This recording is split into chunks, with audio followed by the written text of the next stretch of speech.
Good morning सभी को। चलिए आज हम लोग देखते हैं जो क्लास में आपका हुआ है टेस्ट नंबर 28। इसका आप लोग आंसर मिला दीजिएगा कि कितना आप लोगों का सही होता है, ठीक है। और कमेंट बॉक्स में जरूर बताइएगा आप लोग कि कितना सही हुआ है। तो चलिए आज के पहला क्वेश्चन देखते हैं।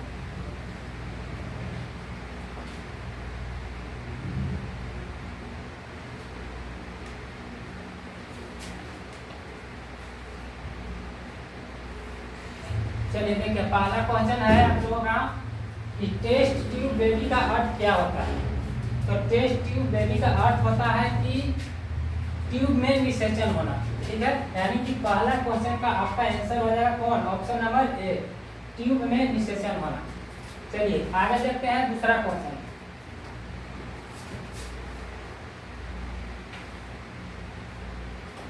दूसरा क्वेश्चन बोलता है कि निम्नलिखित में से भौगोलिक कल्प के अनुसार प्राचीन पर्वत कौन सा है। तो सबसे प्राचीन पर्वत कौन है, तो इसका आंसर हो जाएगा दूसरा का ऑप्शन नंबर डी, सबसे प्राचीन पर्वत अरावली है। और सबसे नवीनतम बोलेगा तो कौन हो जाएगा, हिमालय हो जाएगा। और सतपुड़ा की पहाड़ी, सतपुड़ा की श्रेणी कहाँ में है, तो सतपुड़ा की श्रेणी आपका मध्य प्रदेश में है। और नीलगिरी पहाड़ी कहाँ है, तो नीलगिरी पहाड़ी आपका उत्तराखंड में पड़ेगा, ठीक है। और विंध्याचल पर्वत कहाँ है, तो विंध्याचल भारत के कई राज्यों में फैला हुआ है, ठीक है। दूसरा का ऑप्शन नंबर कौन हो जाएगा, डी। चलिए तीसरा देखते हैं। बोलता है कि कंटूर रेखा का निम्नलिखित में से कौन सा एक उदाहरण है। तो कंटूर रेखा का कौन सा उदाहरण है, तो इसका आंसर हो जाएगा 3 के, यहाँ बी होना चाहिए, का लिख दिया है, मिसप्रिंट हुआ है। तो इसका आंसर हो जाएगा डी में स्थलाकृत मानचित्र, ठीक है। अब देखिए 4 नंबर क्वेश्चन क्या बोलता है। कहता है कि उस मुगल महारानी का नाम लिखिए जिसका नाम सभी मुगल फरमानों तथा सिक्कों पर लिखा जाता है। तो इसका आंसर क्या हो जाएगा, 4 का ऑप्शन नंबर ए हो जाएगा नूरजहां। नूरजहां का जो है सभी फरमानों तथा सिक्कों पर नाम लिखा जाता है नूरजहां का, ठीक। 5 नंबर देखिए, 5 नंबर कहता है कि विश्व हृदय दिवस किस तिथि को मनाया जाता है। तो विश्व हृदय दिवस इसका हो जाएगा ऑप्शन नंबर ए, 29 सितंबर को विश्व हृदय दिवस के रूप में मनाया जाता है, ठीक है। 12 अगस्त को हम लोग क्या मनाते हैं, तो 12 अगस्त को हम लोग अंतर्राष्ट्रीय युवा दिवस के रूप में मनाते हैं 12 अगस्त को। 15 मार्च को क्या मनाते हैं, तो 15 मार्च को हम लोग विश्व उपभोक्ता दिवस के रूप में मनाते हैं, ठीक है। और 10 अप्रैल को हम लोग क्या मनाएंगे, तो विश्व हेम्योपैथिक दिवस के रूप में मनाते हैं 10 अप्रैल को, ठीक है। हेम्योपैथी का जन्म किसे कहा जाता है, तो सैमुअल को कहा जाता है, ठीक है। अब देखिए 6 नंबर बोलता है कि निम्न में से किसने सत्याग्रह सभा द्वारा अधिनियम के विरुद्ध आंदोलन गठित किया था। तो आपका 6 नंबर का आंसर हो जाएगा option number A, Mahatma Gandhi, ठीक है। 7 नंबर देखिए, 7 नंबर क्या कहता है। 7 नंबर कहता है कि संविधान सभा के सदस्यों ने भारत के संविधान का प्रारूप तैयार किया, ठीक है। तो वे कौन थे, तो 7 का आंसर आपका हो जाएगा ऑप्शन नंबर सी हो जाएगा, विभिन्न प्रदेशों के विधान सभाओं से चयनित सदस्य, ठीक है। देखिए आगे देखते हैं 8 नंबर। 8 नंबर कहता है कि राज्यपाल की सर्वाधिक महत्वपूर्ण विधायी शक्ति किसमें निहित होती है। तो किसमें होता है इसका होता है 8 का ऑप्शन नंबर डी हो जाएगा, अध्यादेश जारी करना होता है, ठीक है। 9 देखिए, 9 कहता है कि सही विकल्प का चयन कीजिए, सही विकल्प चुनिए। तो बोलता है कि राज्य में संवैधानिक आपातकाल की घोषणा की स्थिति में भारत का राष्ट्रपति क्या होना चाहिए।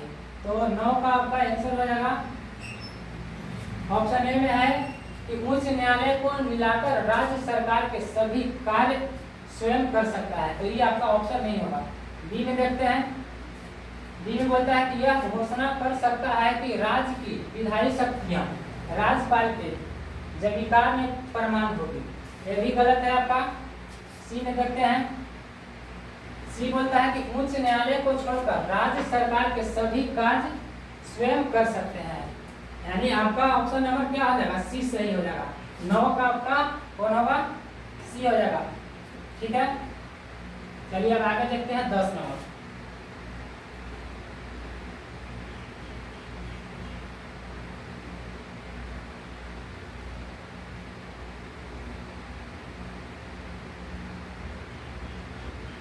चलिए 10 देखिएगा, बोलता है कि प्रधानमंत्री नरेंद्र मोदी ने भारतीय कृषि अनुसंधान परिषद ICR द्वारा विकसित कितने विशेष गुणों वाली फसल किस्मों को राष्ट्र को समर्पित किए हैं। तो इसका हो जाएगा आपका 35 किस्म के किए थे। तो 10 का क्या हो जाएगा, ऑप्शन नंबर सी। ठीक है, चलिए 11 देखिए। 11 बोलता है कि भारत का प्रधानमंत्री बनने के लिए अपेक्षित न्यूनतम आयु क्या होना चाहिए। तो भारत का प्रधानमंत्री बनने के लिए यह क्वेश्चन मैंने कल पिछले वीडियो में बताए थे।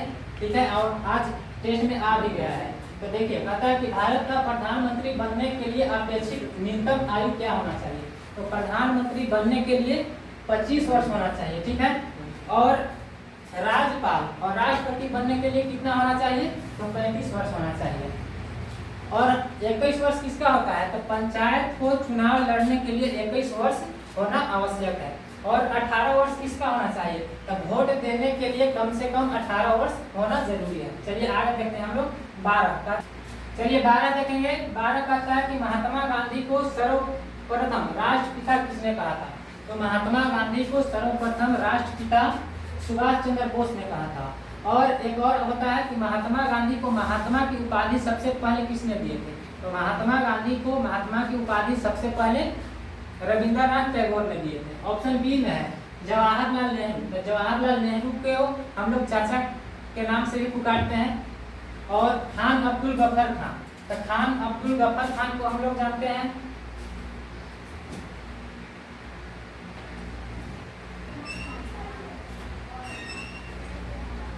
ऑप्शन नंबर सी है कि खान अब्दुल गफर को, तो हम लोग खान अब्दुल गफर खान को क्रांतिकारी गांधी के रूप में भी जानते हैं। यानी कि 12 का ऑप्शन नंबर क्या हो जाएगा, सी सुभाष चंद्र बोस। 13 देखिए, बोलता है कि निम्नलिखित में से किसे क्रांतिकारी गांधी के नाम से जानते हैं। 13 बोलता है कि क्रांतिकारी गांधी के नाम से किसे जाना जाता है। तो इसका हो जाएगा खान अब्दुल गफर खान को क्रांतिकारी गांधी के नाम से हम लोग जानते हैं। ठीक है, महात्मा गांधी को हम लोग राष्ट्रपिता बापू भी कहते हैं। ठीक है, लाला लाजपत राय, लाला लाजपत राय को हम लोग पंजाब केसरी के नाम से भी जानते हैं। ऑप्शन डी में कहता है कि मोहम्मद अली जिन्ना, तो मोहम्मद अली जिन्ना को हम लोग कायदे आजम के भी नाम से जानते हैं। ठीक है, 13 का आपका कौन हो जाएगा, ऑप्शन नंबर बी हो जाएगा। ठीक है, अब देखिए 14 बोलता है कि नागरिक उड्डयन महानिदेशालय के ने अंतर्राष्ट्रीय वाणिज्यिक उड़ानों की आवाजाही पर प्रतिबंध को कब तक बढ़ा दिया गया था। तो इसका आंसर आपका हो जाएगा ऑप्शन नंबर डी 31 अक्टूबर 2021 तक बढ़ा दिया गया। ठीक है, 15 देखिए, पता है कि दिल्ली प्रदूषण नियंत्रण समिति ने राष्ट्रीय राजधानी क्षेत्र में कब तक के लिए पटाखों की बिक्री एवं आतिशबाजी पर पूर्ण प्रतिबंध लगा दिया है। तो इसका आंसर हो जाएगा आपका ऑप्शन नंबर ए 1 जनवरी 2023 तक आतिशबाजी पर पूर्ण प्रतिबंध लगा दिया गया। ठीक है, 16 देखिए, 16 कहता है कि निम्नलिखित में से इसे सागर माथा के रूप में जाना जाता है। तो माउंट एवरेस्ट को हम लोग नेपाल में सागर माथा के नाम से भी जानते हैं। ठीक है, अब देखिए 16 के हो जाएगा ऑप्शन नंबर बी। 17 देखते हैं, कहता है कि स्वतंत्र भारत का प्रथम भारतीय गवर्नर जनरल कौन था। तो स्वतंत्र भारत का प्रथम गवर्नर जनरल सी राजगोपालाचारी था। ठीक है, स्वतंत्र भारत का प्रथम भारतीय गवर्नर जनरल कौन था, तो सी राजगोपालाचारी था। और अगर पूछेगा कि स्वतंत्र भारत का प्रथम गवर्नर जनरल और अंतिम वायसराय कौन था, आपका ऑप्शन नंबर ए हो जाएगा लॉर्ड माउंटबेटन। और डॉक्टर राजेंद्र प्रसाद को हम लोग भारत के क्या थे, भारत के प्रथम राष्ट्रपति के रूप में जानते हैं डॉक्टर राजेंद्र प्रसाद को। और डॉक्टर सर्वपल्ली राधाकृष्णन कौन थे, तो भारत के दूसरे भारत के प्रथम उपराष्ट्रपति थे डॉक्टर सर्वपल्ली राधाकृष्णन। ठीक है, 17 के ऑप्शन नंबर आपका सी हो जाएगा। 18 देखिए, कहता है कि निम्नलिखित में से कौन सी मछली है? तो डॉग फिश क्या है? एक मछली है। ठीक है,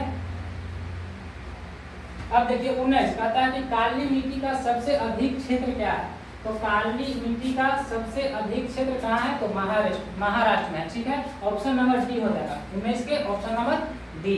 अब देखिए 20 कहता है कि इंग्लैंड की विश्व विजेता टीम के किस फुटबॉलर का 83 वर्ष की उम्र में निधन हो गया है?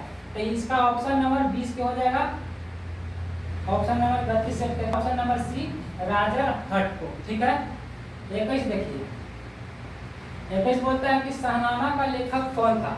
तो शाहनामा के लेखक कौन था? तो शाहनामा का लेखक फिरदौसी था। 21 के ऑप्शन नंबर बी हो जाएगा। ठीक है, अब देखिए 22 बोलता है कि कमरे के ताप पर द्रव अवस्था में रहने वाला धातु कौन है? तो यहाँ धातु पूछ रहा है। ठीक है, अगर ऐसे हम लोग जानते हैं कि पारा एक ऐसा धातु है जो साधारण कमरे के साधारण ताप पर भी द्रव अवस्था में रहता है, लेकिन इसमें ऑप्शन में पारा नहीं दिया गया है। तो पारा के बाद दूसरा क्या होगा? लिथियम होगा। ठीक है, और अधातु अगर यही पूछता है तो ब्रोमीन हो जाता है। ठीक है, सोडियम को हम लोग कहाँ रखते हैं? तो सोडियम को हम लोग केरोसिन तेल में डुबा कर रखते हैं। ठीक है, मैग्नीशियम का परमाणु संख्या 12 होता है, संकेत जान ही रहे आप लोग, Mg होता है। सोडियम का 11 होता है। तो आपका 22 का ऑप्शन नंबर क्या हो जाएगा? ए। ऑप्शन के अनुसार अगर पारा रहता तो हम लोग पारा मानते हैं। ठीक है, अब आगे देखते हैं 23।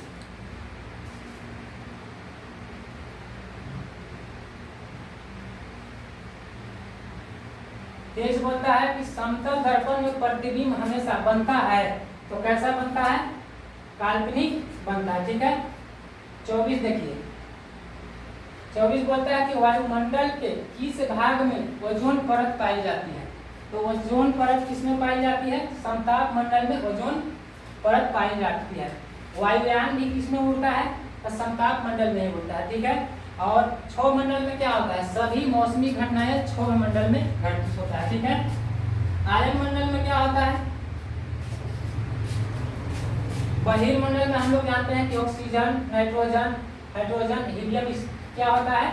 ये सब होता है बहिर्मंडल में। आयन मंडल में हम लोग जानते हैं कि सभी संचार उपग्रह किसमें होता है? तो आयन मंडल में होता है। ठीक है, यानी 24 का ऑप्शन नंबर क्या हो जाएगा? सी, समताप मंडल।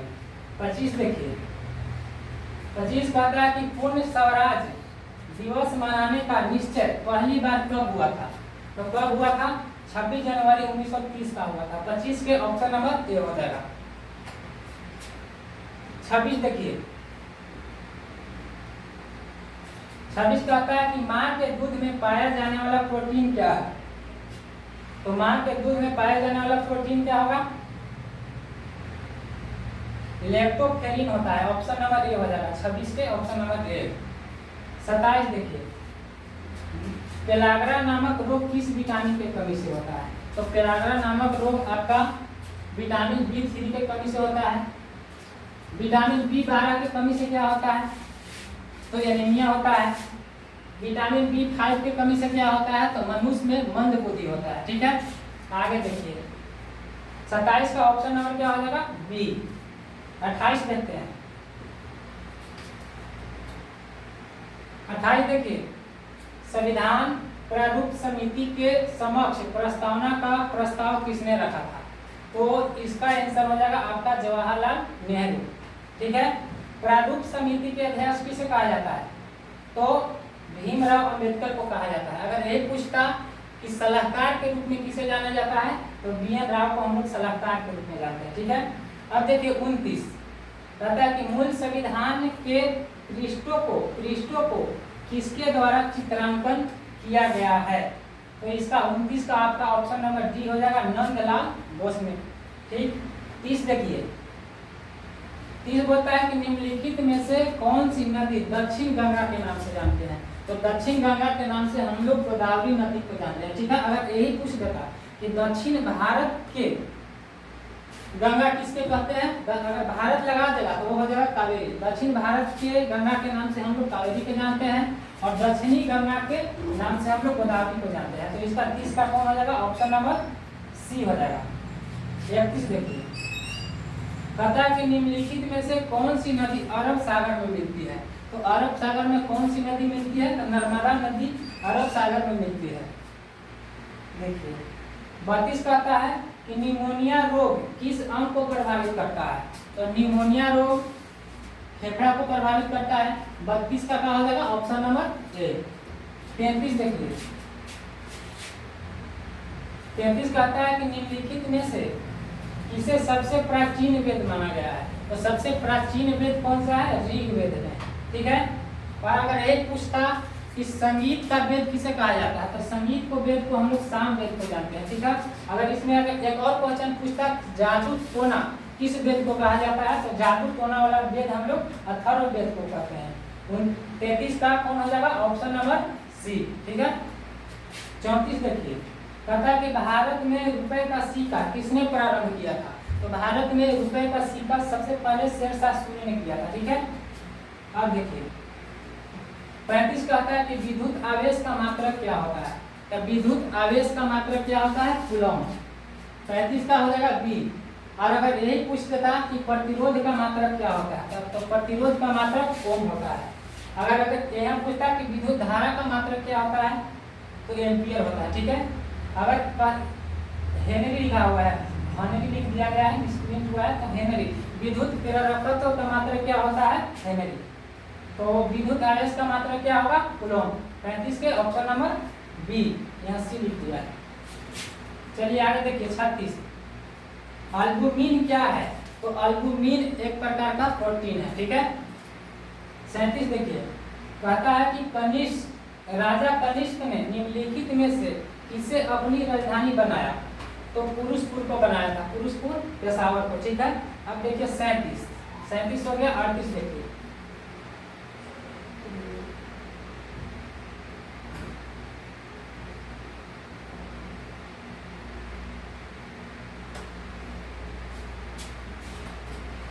है कि सत्यशोधक मंडल के संस्थापक कौन थे? तो सत्यशोधक मंडल के संस्थापक कौन थे?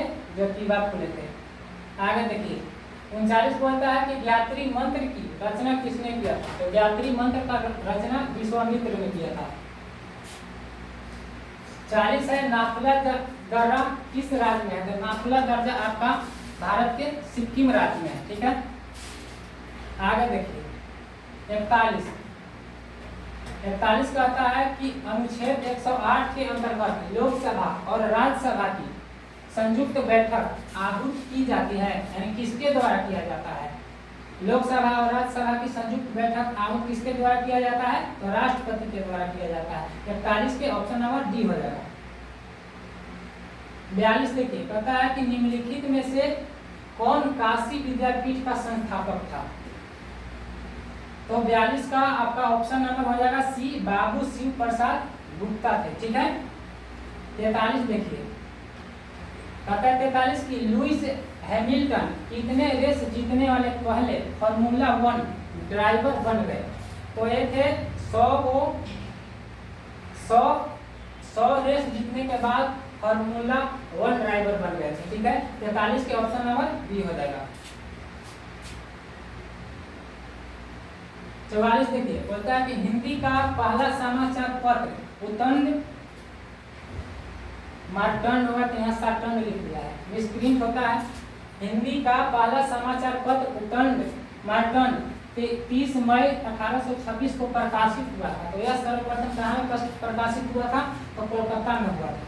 45 देखिए, बहमनी राज स्थापित हुआ था। तो बहमनी राज 14वीं शताब्दी में 1347 में स्थापित हुआ था। ठीक है।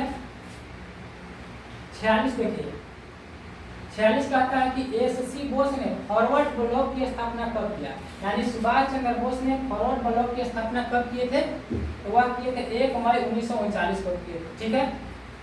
46 देखिए, 46 हो गया। 47 कहता है कि चंद्रयान 3 कब लॉन्च किया जाएगा?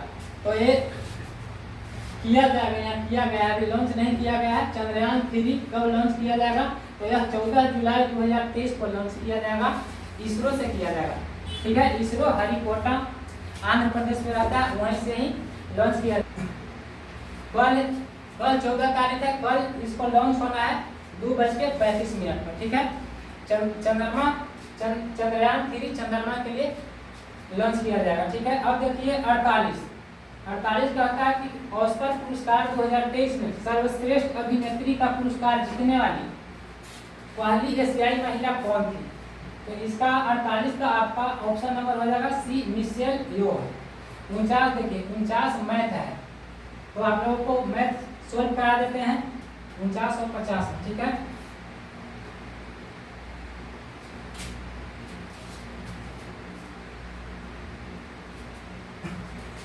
देखिए कहता है 49 कहता है कि किसी आयत की लंबाई चौड़ाई की दोगुनी है। यदि आयत का क्षेत्रफल 7200 वर्ग सेंटीमीटर है तो आयत की चौड़ाई क्या होगा? तो आयत का चौड़ाई देखिए कैसे निकालेंगे हम। मान लीजिए कि आयत है, ठीक है। तो कहता है कि आयत की जो लंबाई है वो चौड़ाई की दोगुनी है। तो मान लेते हैं कि आयत की लंबाई अगर x है तो उसकी चौड़ाई क्या हो जाएगी? दोगुनी हो जाएगी। तो हम लोग जानते हैं कि आयत का क्षेत्रफल बराबर क्या होता है? लंबाई गुने चौड़ाई। तो 2x में अगर x से गुना करेंगे तो क्या हो जाएगा? 2x² हो जाएगा। और क्षेत्रफल आयत का दिया हुआ है कितना? 7200 वर्ग सेंटीमीटर। तो अगर इसको हम काटेंगे तो क्या आ जाएगा? 3600 बार में कट जाएगा। अगर इधर स्क्वायर है अगर उधर ले जाते हैं तो रूट में हो जाएगा, यानी कि x का मान क्या आ जाएगा? 60, ठीक है। तो हमारा चौड़ाई कितना आ गया? चौड़ाई हो जाएगा x और लंबाई कितना? चौड़ाई हो जाएगा 60 और लंबाई कितना हो जाएगा? 60 गुना के 120। तो क्या पूछ रहा है? आयत के चौड़ाई, तो आयत के चौड़ाई कितना हो गया? 60। ऑप्शन नंबर बी हो जाएगा, ठीक है। अब देखिए 50, देखिए 50 बोलता है कि sin 30 degree plus tan 45 degree minus cos 60 degree का मान क्या होगा? ऐसे हम लोग इसको काट सकते हैं। देखिए 50, देखिए यहाँ काट सकते हैं sin 30 डिग्री और माइनस cos डिग्री। क्यों काट सकते हैं कि sin 30 डिग्री का मान 1/2 हो जाएगा और tan 45 डिग्री का मान 1 होता है और माइनस cos 60 डिग्री का मान कितना होगा? 1/2। तो u 1/2 से u 1/2 कट जाएगा तो कितना बच जाएगा? 1, यानी कि 50 के ऑप्शन नंबर क्या हो जाएगा? बी। तो ए 50 क्वेश्चन था। तो ये था आज का टेस्ट नंबर 28। ए 50 क्वेश्चन था, तो मिला लीजिएगा आप लोग, ठीक है।